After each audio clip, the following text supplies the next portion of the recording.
Namaste, everyone. Today I thought that it will be very nice for me to share about my life a little bit. I was born in Kerala, but I studied in Hyderabad.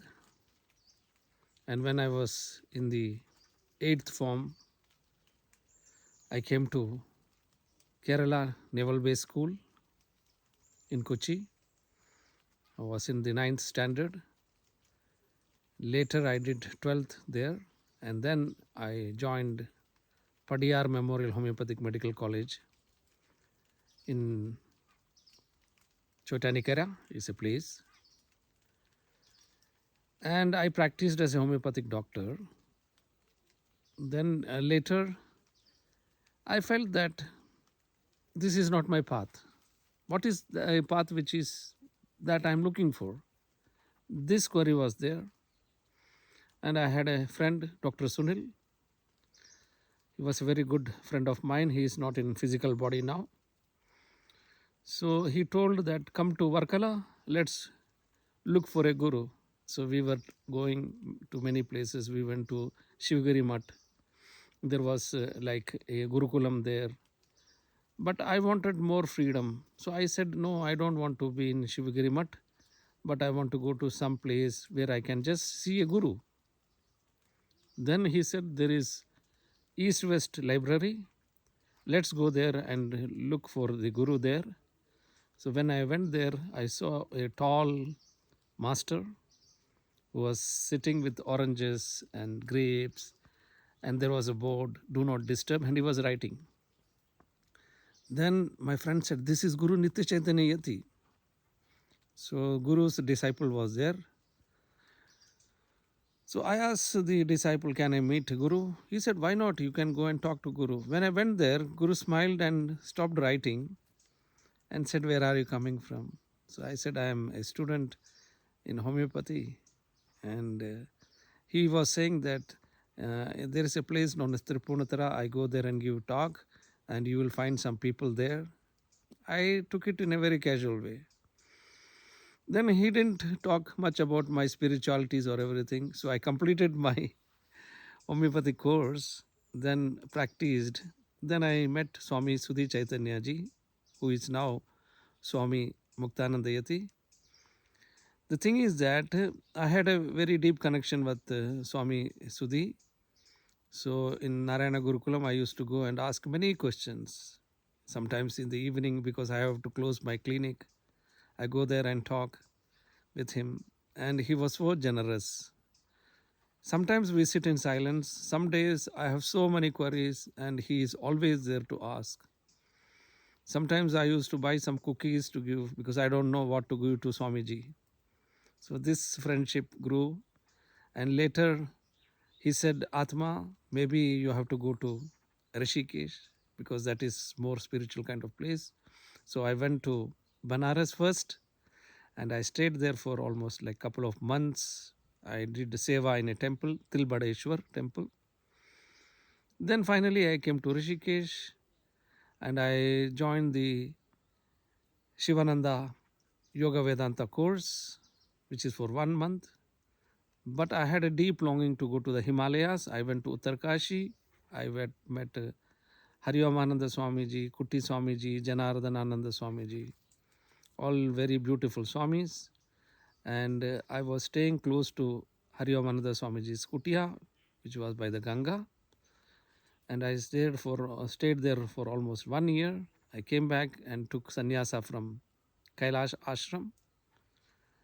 And then my friend Joseph came to me and said, oh, you are living in a small kutia in this Ramjula. That was the kutia of Swami Ramtirth, a beautiful kutia, a small one. He said, let's go and meet a master. And he took me to Swami Rama Sadhaka Grama, where Manuel Fernandez was in silence. So Manu said with his silence, let's go and meet Swamiji. And Swami Veda was there. He gave us chai and asked, why did you come here? I said that I think that I can join this course. He said, why not? You come here. You bring your papers. I said, all my papers are in Kerala. doesn't matter. You come tomorrow, and within a week, all your papers will come. So I ordered all my papers from Kerala, and I became an inmate in Swami Rama Sadhaka Grama. So almost like for 4 years, I stayed there. It was the best moments of my life. A very big hall, and to go and meditate there every day. Sometimes I was very lazy also, and I like chai. So every morning there is chai at 7. So I sneak and go and have chai there.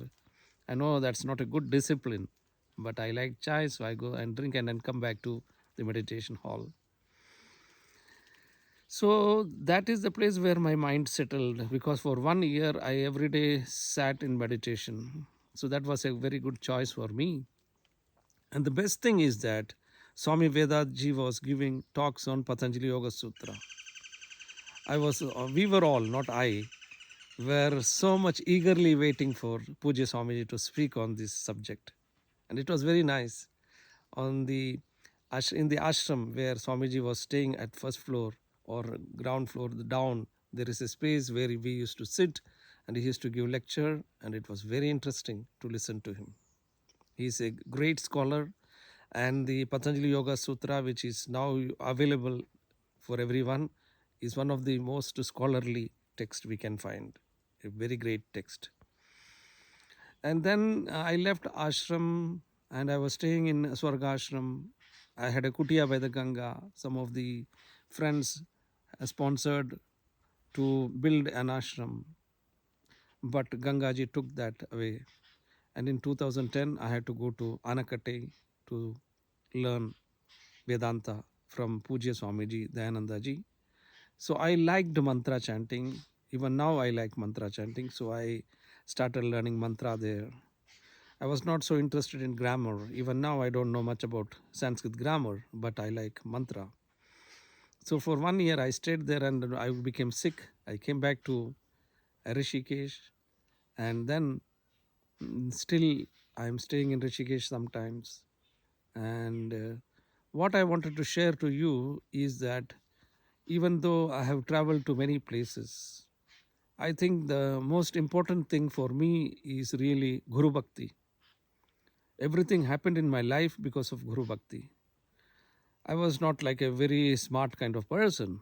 I studied homeopathy, yes, that's true, but I was living a simple life. What is that which pulled me towards spirituality, if you ask? I think it is the Guru's grace which has brought me here. And now I am looking forward to share this to people who are really looking for something deeper in their life. Maybe there are so many gurus or teachers or acharyas in India. So my request is, maybe your guru is not so much known to the world, but please understand that a guru is like the light, which is eternal light and always showing us light. So we should always respect a guru, even though we are not physically near a guru. The grace of a guru can transform our life. I am now in Pabek with Purnananda ji. So tomorrow I will be leaving from this place, but I wanted to share this uh, talk to all of you. And this is what is my small story. Love and devotion. Thank you for listening. And I will be sharing more with you. Om Namaste.